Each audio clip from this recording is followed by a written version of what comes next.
तर मित्रांनो वाजलेत सकाळचे 4:45 आणि बघू शकता तुम्ही आपण आहे आता चेंबूरला आणि थोड्या वेळात आपण निघणार आहे आता कोकणात जायला 5-10 मिनिटात निघणार आहे।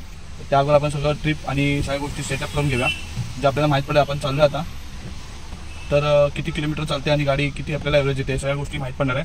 पण त्याच्या अगोदर मी तुम्हाला आपल्याला जरा थोडा लेट आपल्याला 3-3:30 ला निघायचं होतं पण झोप लागली अचानक लागली आणि वेळ खूप लागला। आता आपण निघूया तर कोकणात आपण 2 स्पॉट बघणार आहे आणि आता पहिलं जाणार आहे घरी। तर चला चालू करूया ब्लॉग सकाळचे 5। आता बघू आपल्याला किती तास लागतात भांबेडपर्यंत। बरोबर 4:45 ला आपण निघालो इकडून भांबेडला जायला किती पहिलं खेडपर्यंत किती वाजता थोड्याच वेळात ह्या रोडला खूप गर्दी होती चेंबूरच्या आणि आता आपल्याला पोहोचायचं आहे खेडपर्यंत। आपण टार्गेट ठेवलंय कसं पण 7-7:30 पर्यंत पोहोचायचं। आपण पनवेलला पोहोचलोय आणि आज शनिवार आहे आणि इकडचं पंचमुखी गणपतीचं मंदिर आहे पुढे आपण पाया पडून त्यांचे दर्शन घेऊन आता पुढचा प्रवास चालू। फायनली आपण पनवेलला पोहोचलो आहोत अजून आता आपण पंचमुखी हनुमान मंदिर आहे तिकडचं दर्शन घेतलं आता आपण जाणार पुढचा प्रवास करू। आता आपण डायरेक्ट खेड किंवा मानगावला आपण स्टॉप घेणार आहे। पाऊस अफाट आहे कोकणात जात असाल तर सावकाश जावा कारण पाऊस खूप जास्त असल्यामुळे पुढचं काही दिसत नाही। ठीक आहे पाऊस आता आहे आपण चाललोच आहे 6 आणि हा सकाळचा वेळ आहे कोकणातला।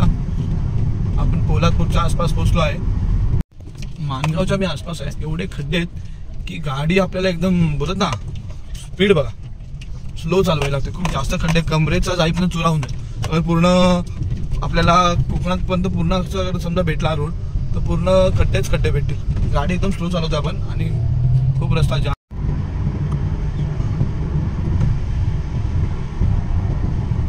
आता आपण वीर स्टेशनला पोहोचलो आहे आता थोड्याच वेळात महाडला पोहोचू।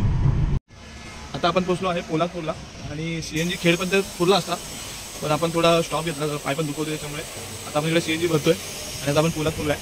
ह्याच्या पुढे खेड आहे आपण चिपळूणला जाऊ थोड्याच वेळात। रिसनगरम्य असं कोकण आहे तिथे बघू शकता तुम्ही सर आहेत छोटे छोटे। आता आपण CNG भरलं होतं ते काहीतरी तिकडून येताना 500 रुपये भरलं होतं आता इकडे बघू किती होतं म्हणजे आपल्याला अंदाज माहीत पडेल। आता थोड्याच वेळात भोसते घाट चालू होणार आहे आणि तुम्हाला खरंच बोलतोय आपण किलोमीटर बघा किती आलोय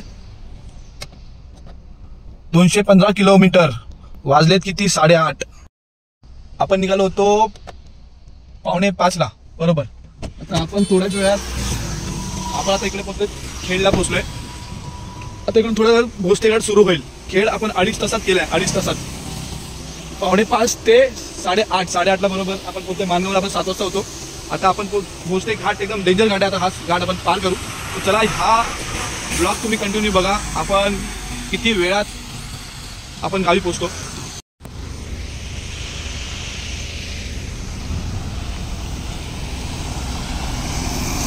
आपण आता चिपळूणमध्ये पोहोचलोय आपण 5 वाजता निघालेलो आता वाजलेत 9 आपण चिपळूणला आहे। खूप चांगली रनिंग भेटली आणि ट्रॅफिक भेटल्यामुळे आपण लवकरात लवकर पोहोचलोय। आता थोड्याच वेळात 15 किलोमीटर सावर्डे आहे तर तिकडे आपण थांबूया काहीतरी खायला कारण चहा नाश्ता काहीच करून नव्हतो निघालो आपण तर चला जाऊया। आता आपण आलो आहे संगमेश्वर तो अजून आता आपलं गाव 50 किलोमीटरच आहे। आता आपण इकडे विश्रांती करूया इकडचा वडापाव शिवशंभो वडापाव खूप सुंदर असतो तर चला थोडा स्वाद घेऊया त्याचा।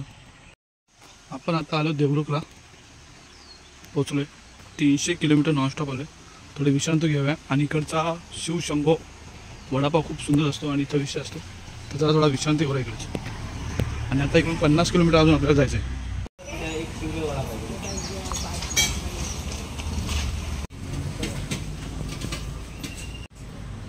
आता आपण साखरप्याला आलोय आणि वाजले बरोबर 11:15 चांगली रनिंग होती आणि आपण ठीक व्यवस्थित आलो। थोडा पाऊस आला त्याच्यामुळे थोडा प्रॉब्लेम झाला मध्ये पण आता आपण साखरप्यात CNG भरून घेऊया। आपण टोटल तिकडे आधी येताना आपल्या चेंबूरमध्ये 600चा भरलेला आणि परत आता मध्ये आपण थांबलेलो तिकडे पोलादपूरच्या आसपास तिकडे आपण काय ते 600चा भरलेला म्हणजे टोटल 500चाच टोटल 1100चा CNG मध्ये आपण पकडा तुम्ही CNG मध्ये आपण भांबेडपर्यंत पोहोचतो पण तरी पण आपण आता साखरप्यात भरून घेऊ कारण आपल्याला त्याच्या आतमध्ये पण 2-4 गावं फिरायचे आहेत आणि आपल्याला जे स्पॉट बघायचे थोडे लांब आहेत पण आतमध्ये CNG नाही भेटणार आहे आणि ह्या वेळेस आपण एक मोठा स्पॉट बघणार आहे तो तुम्हाला नक्कीच ह्या ब्लॉगमध्ये आवडेल तर थोड्या वेळाने आपण लगेच भेटू।